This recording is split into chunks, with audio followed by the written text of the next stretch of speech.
Friends, good morning. இது புதன்கிழமை காலையில் இன்னைக்கு 5 o'clock என்னோட டே ஸ்டார்ட் ஆயிடுச்சு. காலையில் எழுந்திரிச்சதுமே கொஞ்சமாக மெடிடேட் பண்ணிவிட்டு அதுக்கப்புறம் வீடியோ எடிட்டிங் ஒர்க் இருந்துச்சு. ஸோ அந்த வேலைகள்லாம் பார்த்துட்டு இருந்தேன். எப்பவுமே காலைல கொஞ்சம் சீக்கிரமாக எழுந்திரிச்சோம் அப்படின்னா அன்னைக்கு டேவே வந்துட்டு ரொம்பவே ஸ்மூத்தாக போகிற மாதிரி இருக்குது.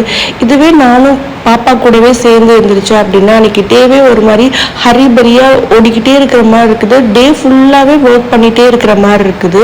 யாருக்கெல்லாம் இந்த மாதிரி ஃபீலாக இருக்கோ லேட்டாக இருந்துச்சு அப்படின்னு சொல்லிட்டு கண்டிப்பாக கமெண்ட்ஸில் சொல்லுங்கள். அதுக்கப்புறம் இட்லி தோசை மாவு முடிஞ்சு ஒரு 3 நாள் ஆயிடுச்சு. சரி, ஓகே, அதை இன்னைக்கு காட்டிடலாம் அப்படின்னு சொல்லிட்டு காலையிலே ஊற வச்சிட்டேன். காலையிலே குளிச்சுட்டுலாம் வந்துட்டேன். நேற்று தான் பூஜை சாமான்லாம் கழுவுனேன். வாசக்கால் மட்டும் வைக்கல. ஸோ அதையும் வந்துட்டு கையோடு வச்சு விட்டேன்.